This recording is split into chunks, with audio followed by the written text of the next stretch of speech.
This is the guitar of the week. This one, I want to tell a story. So this one's more about a little quick little funny story. I promise a little humor in this. This is a Gretsch. I've shown this before, but I've never done an official video of it. Look it, it's matching me. Like I'm matching my guitar. This guitar is a Gretsch 6118 LTV Junior. First of all, though, the thing that sucks about it is that the front is just black, but the back and the sides are this amazing green.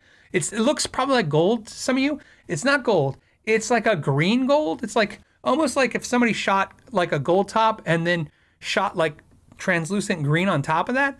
So the back and sides are gorgeous and the pickguard matches it. But then the front of the guitar, you're like, oh, you don't know that's all going on there. It's a little larger than a Gibson Les Paul. So it gives you a reference of it width-wise. Full hollow, of course. This has a pin bridge. So it's a ebony bridge, and pin meaning there's just two metal rods in there that hold the bridge. So if the strings come off, it stays in the same spot. It has two TV Jones Filtertron style pickups. And then Disco wants to know, what size is the neck on the Gretsch? It's a medium C carve and it feels pretty much like a Fender. Scale length is 24 3/4. And so some Gretches are this way and some are not. This one has two volumes, which I replaced with dice because, you gotta be cool, right? Okay, so volume. So this is the two volumes and here's a master volume up here. And then, so there's no tone control. So this one has a three-way switch right here. And then this switch is a three-way tone switch. And how they do that is there's two capacitors on each side. And so in the middle, it's bypassed. You have no tone control. Down, think of it as half tone control back, right? So they use a lighter capacitor so that it basically sounds like a tone control if you turn it halfway. And if I go up, it's like if you turn your tone control all the way back.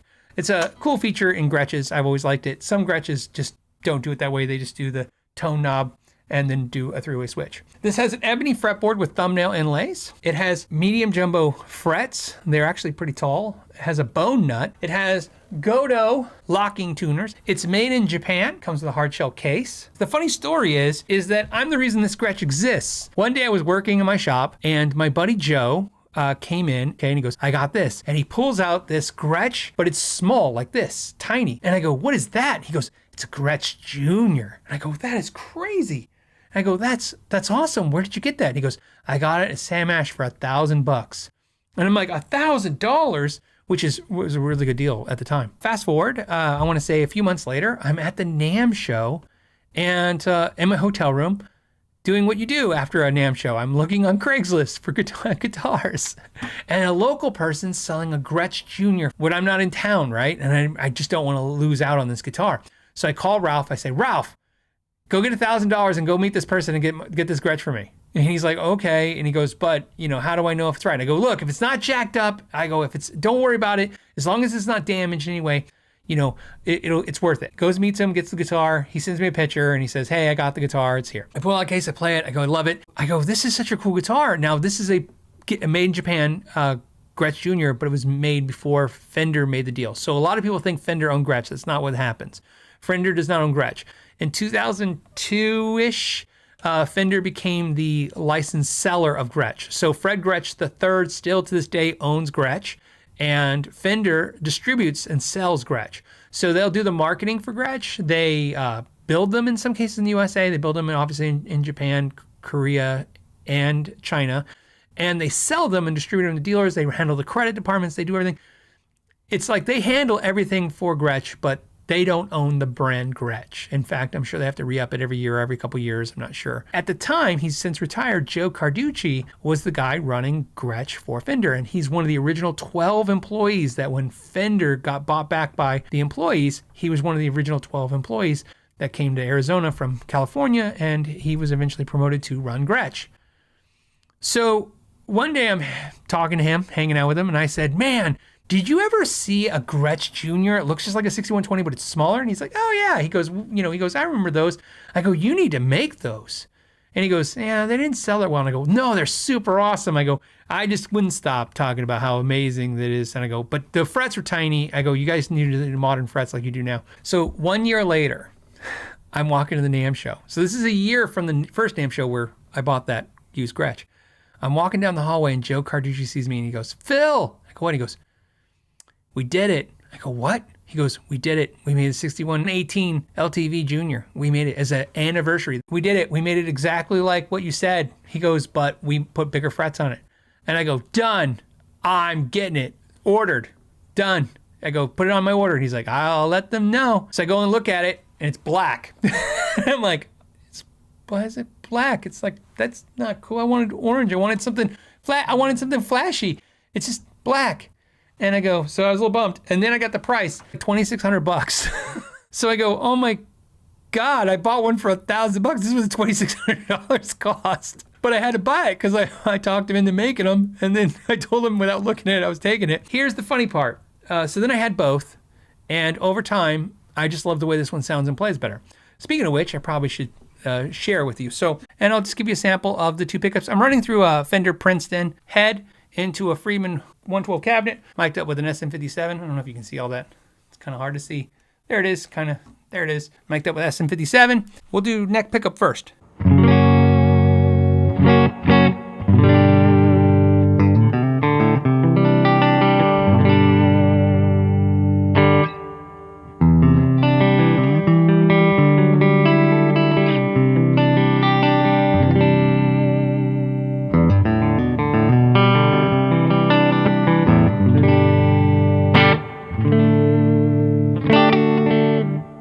Now, what's great is this switch, and I know somebody called it the mud switch in the comments. It is. If you put up in the up position, it's just mud. It's just loses everything. But in the down position, I love it for like when you do this kind of sound in the middle position, you get this kind of.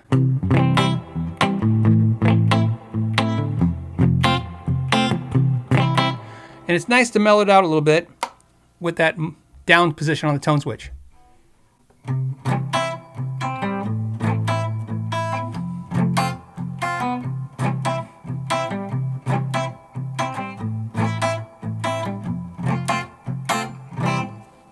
Sometimes you don't want to be so up front, you know, in the band. You don't want it piercing out. So, and quickly just push that down. And yeah, on the up position, it gets muddy and dark. But in the down position, it does mellow out and get a little dark, but it kind of just tames you out so you kind of blend in a little bit better. Let's go ahead and go to the bridge.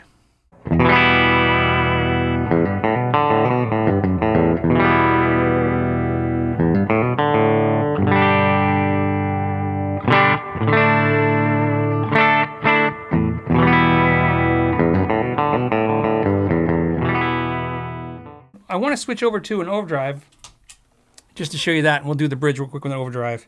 Here we go.